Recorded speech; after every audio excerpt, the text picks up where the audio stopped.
Hello there you guys, welcome to another one of my videos. Can Ruben Amorim get his revenge on Mikel Areta? Of course,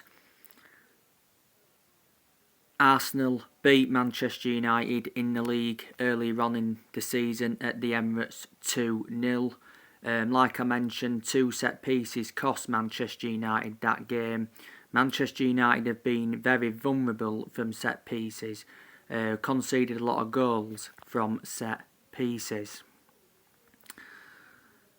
Arsenal, of course, have got their problems, just like Manchester United. Arsenal's ownership is lacking ambition. Arsenal's owner is Stan Kroenke. Mikel Areta, he's an average manager. I think he's taken Arsenal as far as he can. Mikel Areta has been the Arsenal manager for around 5.5 years. He has won some silverware as Arsenal manager. That was the FA Cup. Before he was the Arsenal manager, he was the assistant coach at Manchester City alongside Pep Guardiola. And of course, Arsenal do need signings, just like Manchester United. Manchester United hopefully will be coming into this game with a lot of confidence, reflecting on the good performance Manchester United produced in that 2-2 draw with Liverpool at Anfield. Despite the draw against Liverpool though, Ruben Amorim did mention that he was angry and upset at his Man United players, and Bruno Fernandes did come out and say that it frustrates me that we can't produce performances like that every week.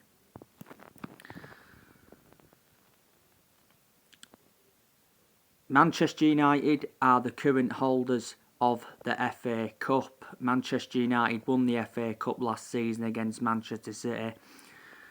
Manchester United and Arsenal are the two most successful clubs in FA Cup history. Arsenal have won 14, Manchester United have won 13.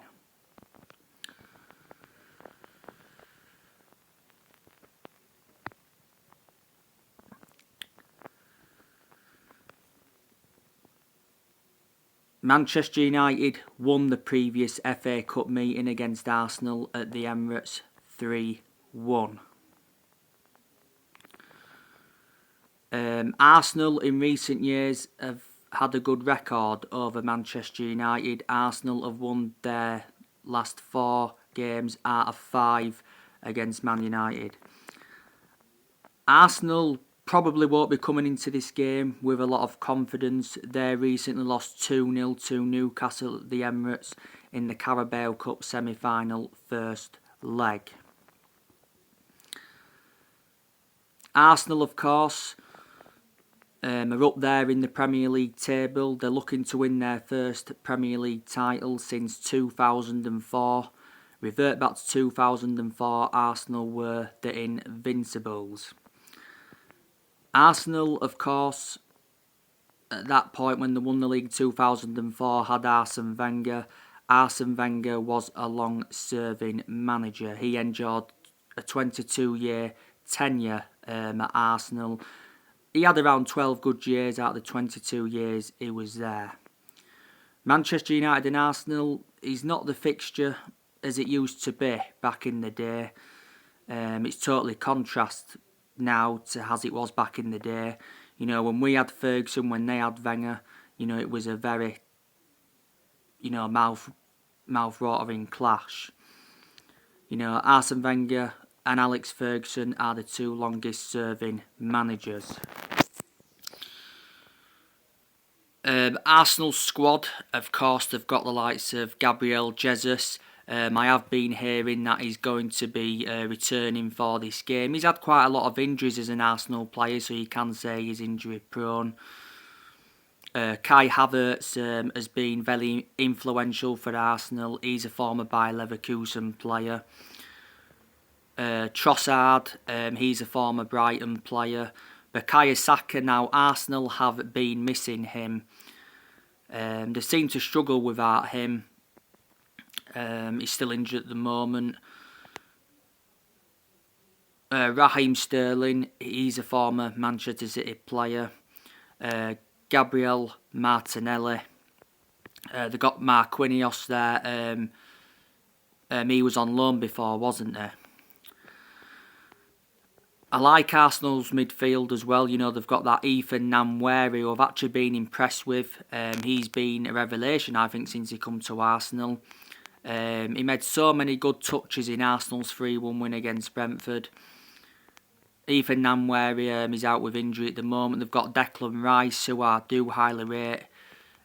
Well proven, of course, in the Premier League. Before he came to Arsenal, he was at West Ham. Before that was at Chelsea. Thomas Partey is in there. Arsenal got him from Atletico Madrid. Jorginho, he's a former Chelsea player. Mikel Merino. I think he's one of the most recent signings Arsenal made. So they've got a decent midfield of Arsenal. Obviously their backline, you've got Ben Wright, one of their centre-halves. He's injured at the moment. Arsenal got him from Brighton. Calafiori, he's another one of the most recent signings Arsenal made. Kieran Tierney, he's injury prone. He's had a lot of injuries as an Arsenal player. He's a left back. Arsenal got him from Celtic. Zinchenko, he's a fullback. He's a former Man City player. Gabriel, William Saliba, Tomiyasu, he's injured at the moment. Jurgen Timber. So that is a lot of players that Arsenal have got. Of course, they have let players go. They let, obviously, Reece Nelson go out on loan. They got rid of Edward Nketiah. They let Aaron Ramsdale go to Southampton. Ramsdale is a former Arsenal goalkeeper. Let Mohamed El-Neni go as a free agent.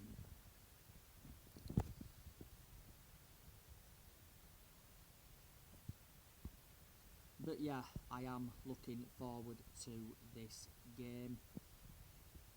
On another video, I'll be giving you my predicted 11 for this game. As far as I know, at the moment, Luke Shaw's still injured, but Ruben Amorim did confirm that he's close to returning. Rashford, of course, is out with illness. He missed a 2-2 draw against Liverpool. Lindelof's still out, and Mason Mount is still out with injury. Now, I want to give you some news on Amad Diallo. So, it's official. Amad Diallo has signed a new contract at Manchester United that will keep him at the club until the summer of 2030. So reflecting on that, Amad Diallo has signed a new 5-year contract at Manchester United. Amad Diallo's previous contract was due to expire in the summer. There was an option to extend for a further 12 months. But I'm very satisfied about this news.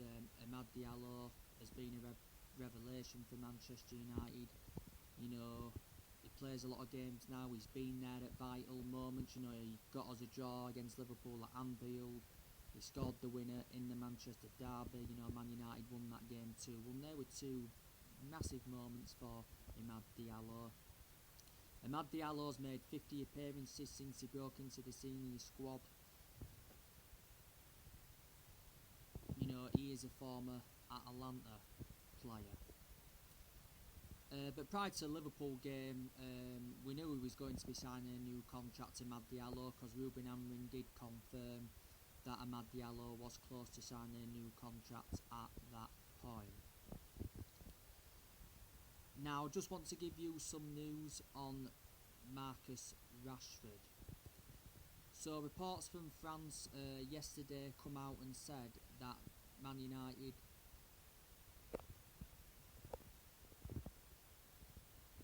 are eyeing a swap deal involving Marcus Rashford and Napoli star Kvaratskhelia. I'm very sceptical that this will happen. You know, this Marcus Rashford transfer saga has been going on for quite some time. Where will Marcus Rashford end up? You know, I think it's likely he will be going to Italy. Of course, AC Milan want to sign Marcus Rashford on loan with an option to buy. Sky Sports mentioned that the other day. Marcus Rashford's representatives have held further talks with AC Milan. But there is a stumbling block, and that is Marcus Rashford's astronomical wages. He's on 350 grand a week at Man United. AC Milan are only willing to pay half of his wages, so that could be a problem. You've got Juventus that are also in for him as well. Borussia Dortmund are in for him. Como were in for him. It's also mentioned that West Ham are the most recent team to be in for him, but Rashford is an unlikely target for West Ham. Tottenham, of course, have also inquired about getting Rashford on loan. But revert back to last month, Marcus Rashford did make it clear that he wants a new challenge.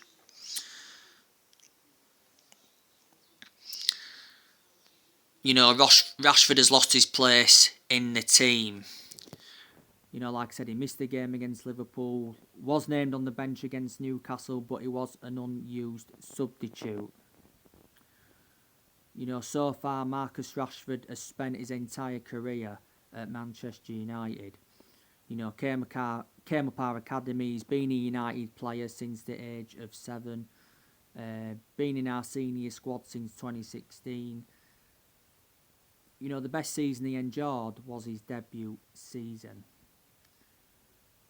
He's made over 400 appearances for Man United in all competitions. He's under contract with the club until 2028. Don't forget, Man United are demanding around £50 million for him. But if he does go this month, it will be a loan deal. I'm very sceptical we'll let him go permanently this month.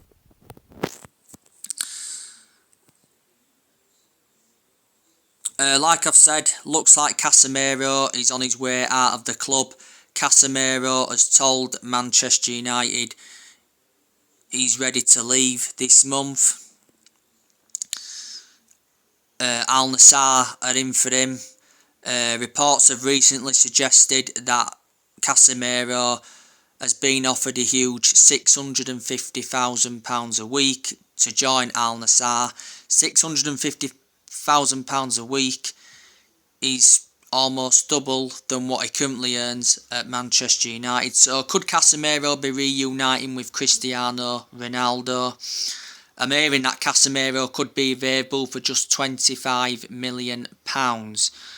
Casemiro's been at Man United for, 2.5 years. Got him from Real Madrid for 70 million. But he's lost his place in the team. The likes of Ugarte and Kobe Mainoo are ahead of him. There's been rumours that Garnacho could be leaving the club. But now, recent reports have said contrast that, you know, Garnacho is likely to be staying. It did mention that Man United could be looking to cash in on their youngsters to comply with financial fair play. But, you know, we don't want to be selling any of our young players. You know, that's just not good business at all. And obviously, a lot of narratives recently have been coming out of in regards to Kobe Mainoo. Fabrizio Romano and David Ornstein, who are two reliable journalists, said that Man United could sell Kobbie Mainoo for the right price, so we are willing to listen to offers. I think we value Kobbie Mainoo in the £60 million range. It said as well Kobbie Mainoo was unhappy with his initial contract offer, and it said Kobbie Mainoo was demanding around £200,000 a week. He has struggled throughout the course of this season with injuries. Revert back to October, he was out for around 8 weeks with a hamstring injury. I've said we need to get rid of Onana. We need to get rid of Lindelof. We need to get rid of Maguire, but Maguire now is not going to be leaving because Ruben Amorim did confirm that Maguire's contract will be extended for the further year. So he's going to be staying at the club until at least 2026. Luke Shaw, he's another player we need to get rid of. Obviously injury prone. But he's had a good career at Manchester United, can't take it away from him, but he is too old now.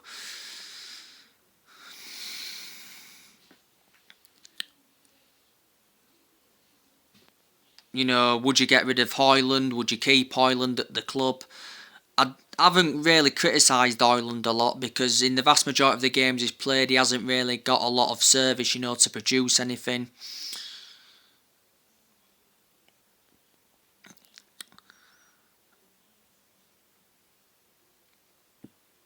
Anthony, he's another player we need to get rid of. But I did mention, you know, a while ago, there's a lot of players we need to get rid of.